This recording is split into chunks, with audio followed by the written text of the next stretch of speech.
الرحمن الرحیم۔ جناب اسماعیل حقی علیہ الرحمہ جو کہ تفسیر روح البیان کے مفسر ہیں، وہ کہتے ہیں اس میں کیا حکمت ہے کہ رب کائنات نے حرف با جو ہے اس سے قرآن مجید کا آغاز کیا، قرآن مجید کو شروع کیا۔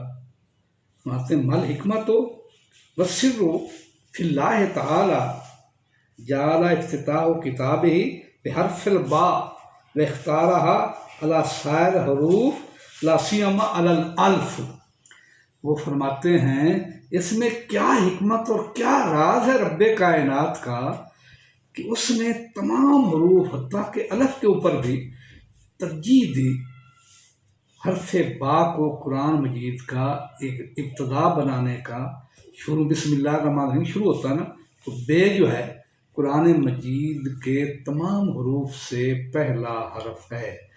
بے سے قرآن مجید کو رب کائنات نے شروع کیا۔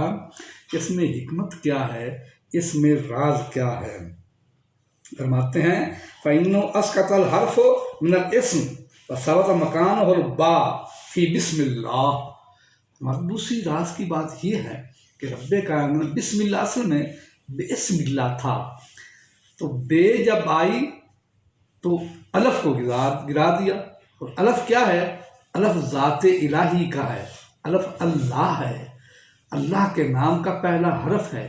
تو اشارہ کیا کہ اس کو غائب کر دیا، اس غائب کی جگہ پر با لے آئے، بسم اللہ الف گرا کر با لے آئے، تو اشارہ کیا کہ با جو ہے یہ قائم مقام ہے الف کا، قائم مقام ہے الف کا، یعنی با جو ہے یہ پہچان ہے الف کی۔ الف کیا ہے؟ الف ذات الہ ہے، اور با کیا ہے؟ مفسرین کہتے ہیں با ذات محمد الرسول اللہ ہے۔ یعنی رب کائنات نے کیا واضح فرما دیا کہ دنیا والوں میرے محبوب کی ذات جو ہے وہ میری پہچان کے لیے میرا قائم مقام ہے۔ میں تو ذات غیب ہوں، جس نے میری ذات کو پہچاننا ہے وہ میرے محبوب کو پہچان لے۔ یعنی کملی والے کی ذات کو، اپنے محبوب کی ذات کو رب کائنات نے یہاں پہ واضح فرما دیا کہ میرے محبوب کی ذات آئینہ ہے میری ذات کی پہچان کا۔ خود رہا پردے میں اور آئینہ حسن ذات کا، بھیج کر انجانوں سے کی راہ داری واہ واہ۔ سبحان اللہ۔ اللہ تعالیٰ کا پیارا محبوب جو ہے وہ رب کائنات کی ذات کی پہچان ہے، ذات کی پہچان کا آئینہ ہے۔ آپ کا ارشاد ہے من رآنی فقد رأى الحق، جس نے مجھ کو دیکھ لیا اس رب جلال کی ذات کو دیکھ لیا۔ یعنی کملی والے کا دیدار رب کائنات کی ذات کا دیدار ہے۔ رب کائنات کی ذات کو دیکھنا ہے، وہ کالی کملی والے کا دیدار کر لے، اللہ کے محبوب کا دیدار کر لے، تو رب کائنات محبوب کا دیدار ایسی ہے جیسے رب جلال کی ذات کا دیدار ہے۔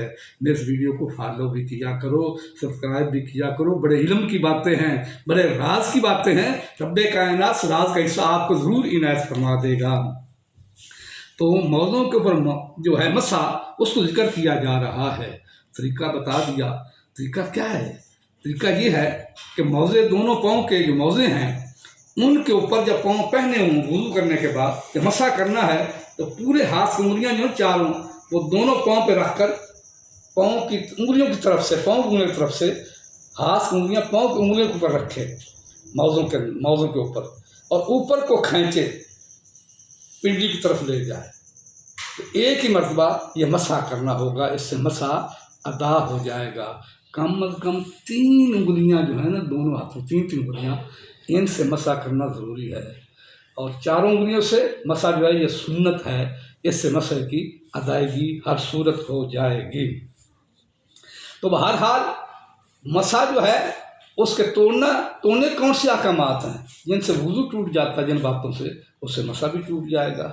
مثلا وضو کیا ہوا تھا، اب وضو ٹوٹ گیا ہے، یا اب مدت پوری ہو گئی مسح کی، اب وضو اس کا تھا، اب اس کو پورا وضو نہیں کرنا پڑے گا، صرف جو ہے نا موزے اتارے، صرف پاؤں دھو کر اس کو موزوں کے اندر ڈال لے، اس کا وضو جو ہے وہ مکمل ہو جائے گا، اس سے نماز وغیرہ وہ پڑھ سکے گا۔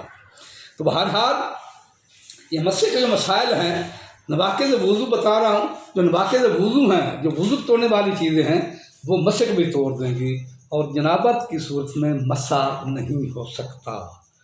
وضو کی صورت وضو ٹوٹ جائے تو مسح کر سکتے ہیں، جب جنابت جنبی ہو جائے گا مسح کے احکامات اس سے ختم ہو جائیں گے۔ میرے ویڈیو کو لائک بھی کرو، سبسکرائب بھی کرو، فالو بھی کرو۔